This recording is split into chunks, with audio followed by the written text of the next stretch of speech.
Bad trip mga boss. Nabudol na naman ata ako. Meron din palang ganun dito sa Canada. Pambihira.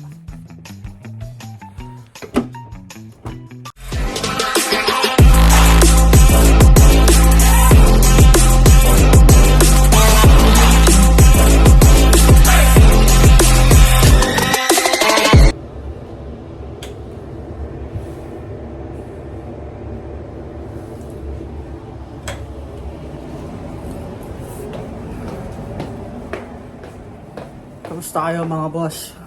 Sapatos muna ako.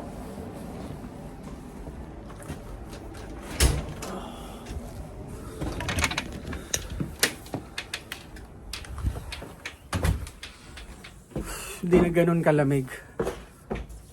Buti naman. Kahapon napakalamig sobra mga boss. Pero ngayon, may konting patak-patak ng snow. Ating yung pamapatak.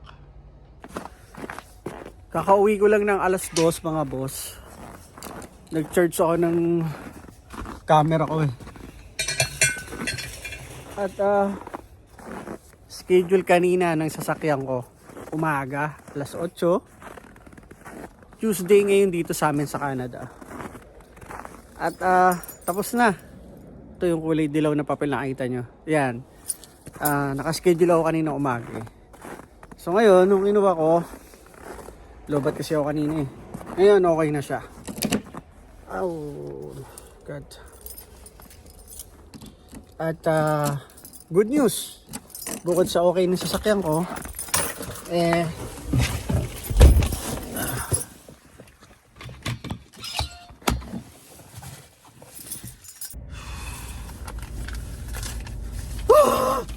ang lamig mga boss. Pambihira.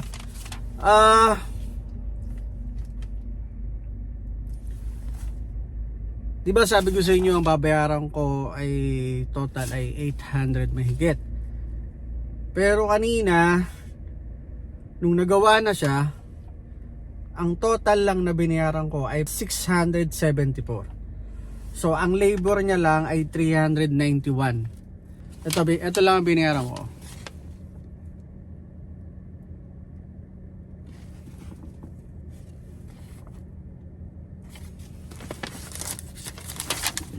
Ito lang yung labor nila. Ayan.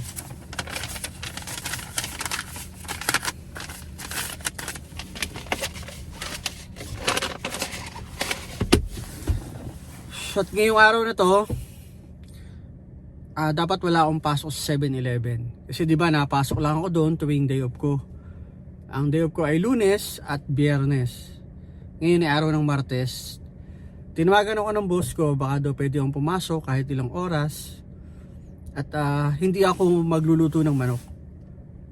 Gagawa ako ng sandwich. Hindi ko pa yun nagagawa. Dahil lagi lang ako dun sa fryer. Pero ngayon, turuan daw niya ako gumawa ng sandwich.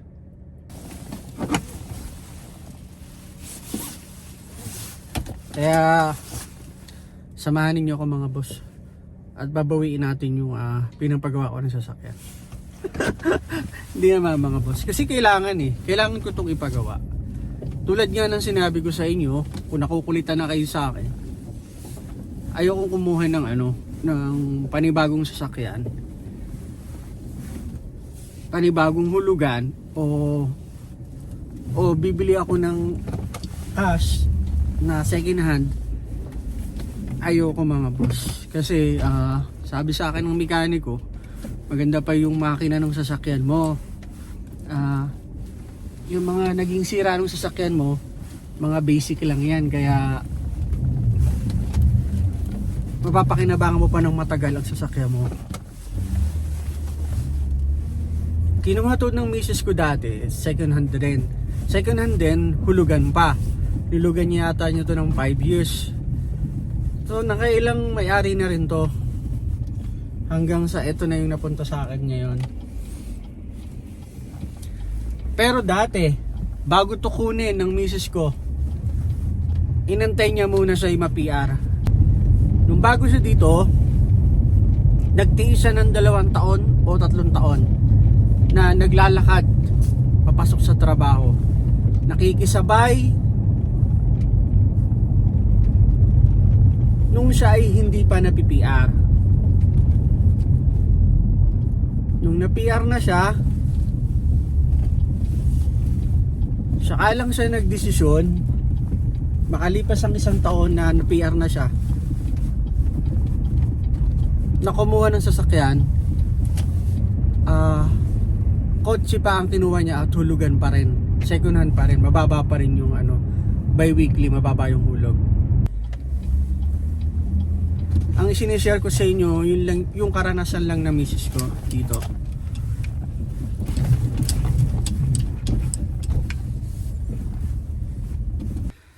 Pero mga boss, trabaho na tayo.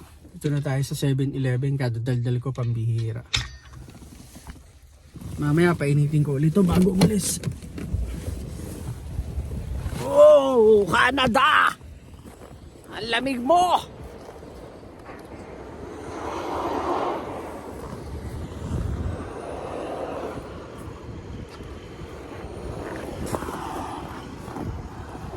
Let's go!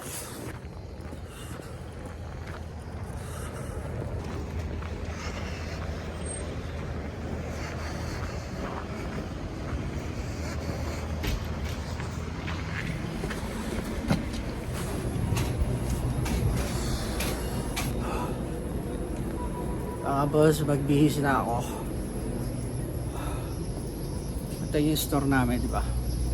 Bihis muna ako mga boss.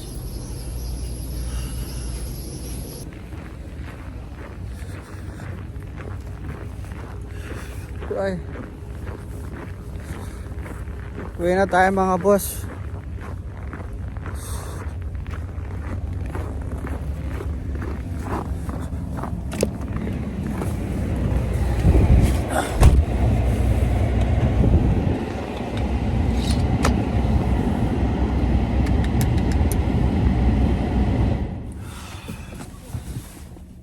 Ninibago ako sa sasakyan ko ngayon. Napakatahimik mga boss. Ang tahimik na sasakyan ko ngayon.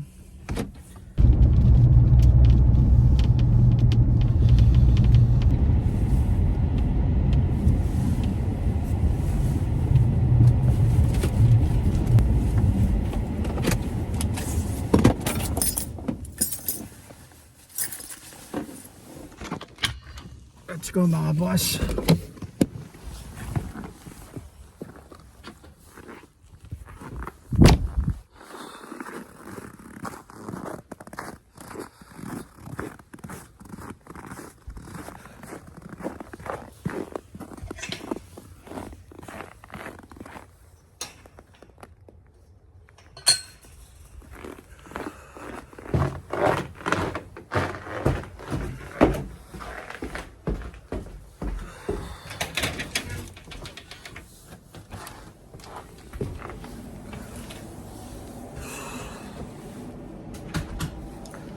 Ang lamig.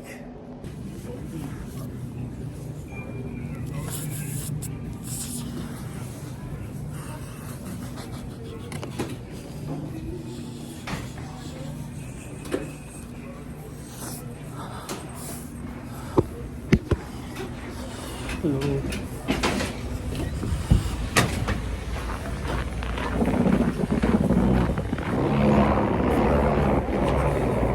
Uwi na tayo mga boss. Canada, ang lamig mo.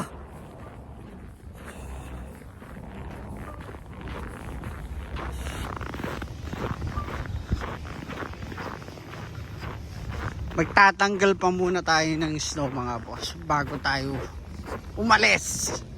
Hindi natin makikita yung daan. Holy.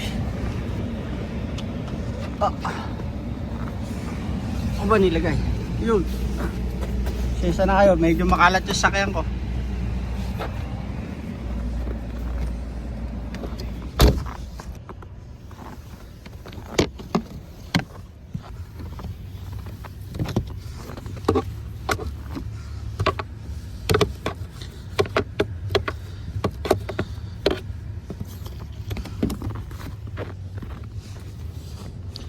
to sa bahay na lang.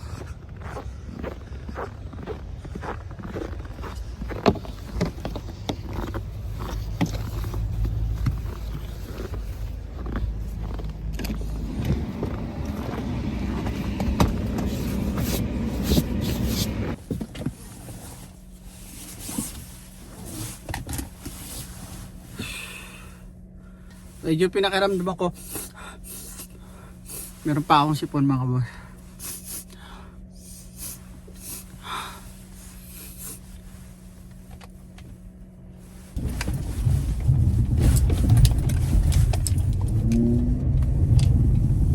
Tapos hindi na ganun kaingay yung tambucho ko.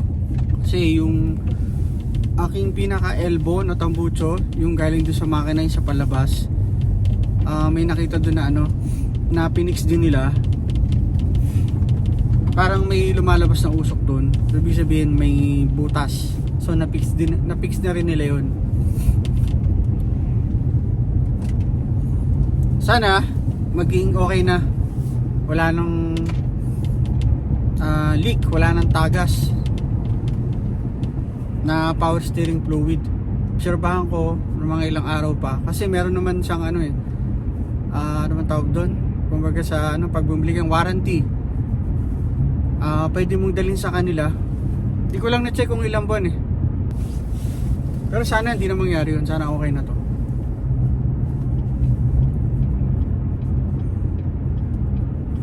At sana sana naging maayos yung paggawa sa sasakyan ko at sana tama yung recommend sa atin ng ating kaibigan na nagpagawa dati sa kanya.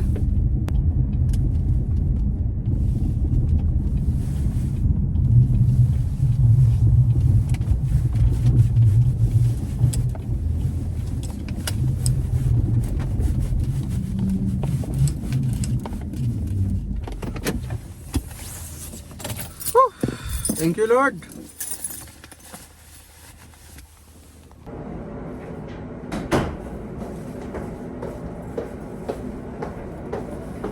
Mga boss, check natin yung sasakyan kung may tumutulo pa rin sa ilalim. Hindi ko pa natitignan yung pinakamakina niya. Hindi ko pa inaangat. Kasi nung kinuha ko yan, na-check dun sa paradahan. So ngayon i-check natin.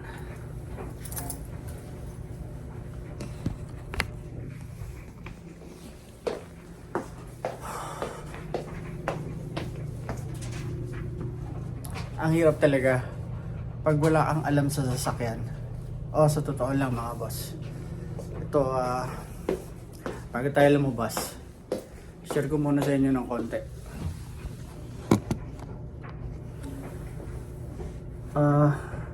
Yung unang pinagpagawan ko niyan,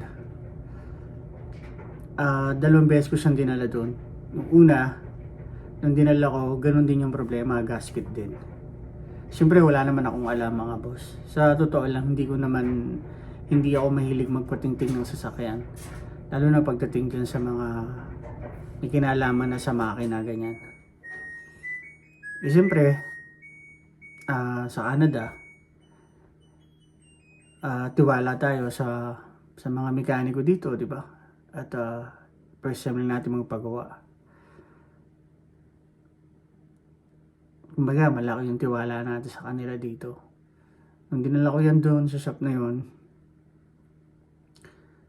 taka din ang binayaran ko doon. Ganito din, mga 600 din. Tapos nakalagay din doon sa resibo niya na pinalitan din ng seal. Sabi ko siguro okay na to. Tapos yung mga 3 buwan ko palang nagagamit, ayun, nagsimula na ulit, tumatagas na naman. Tapos naulit na naman. Kaya sabi ko parang nabudol yata ako nitong tao na to. Siyempre hindi naman ganun kadaling magreklamo. Kasi kumbaga may resibo naman nakalagay doon na yun yung pinalitan niya. Sabi ko, hindi na ako magpapagawa dito. Hanggang sa na-meet ko nga yung kaibigan natin dito, sinabi na doon ko daw dalhin. Sana ito dire-diretso na to. At hindi na bumalik yung dating sira niya. Yun lang naman ang sira niya mga boss eh. Power steering leak. Yun yung problema talaga niyan. Pero yung makina niyan okay pa naman eh. Sana okay na. Para siyempre mahirap din yung gastos ng gastos. Dahil sa kagustuhan natin magtipid kaya hindi tayo nabili ng bago. Dahil okay pa naman daw yung makina. Sabi ng mga ilan nating kababayan na nakakausap na nakakaintindi sa sasakyan. At sinabi rin nung mekaniko nitong gumawa nung huli na okay pa naman yung sasakyan, yung makina tatagal pa. Mahirap talaga pag hindi ka nakakaintindi sa sasakyan. Pasensya na kayo mga boss kasi hindi talaga ako nakakaintindi sa sasakyan.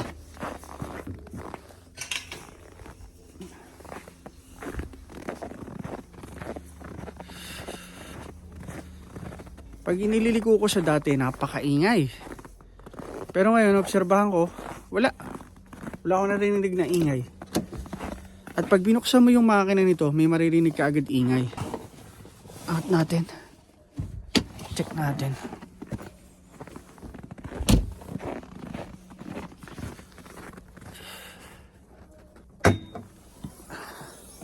Oh! Pinalitan nila to. Di ba naalala nyo kung nakasabibigay sa vlog ko, tinutuunan ko lang to ng ulo. Ito.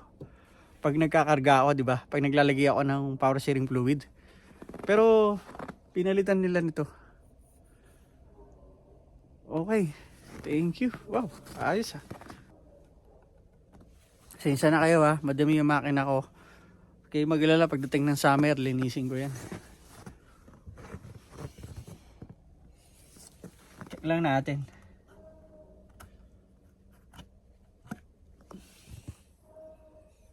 O ba?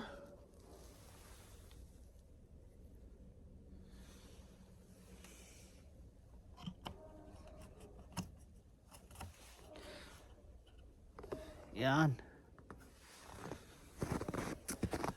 Pero masaya ako kasi pinalitan nila.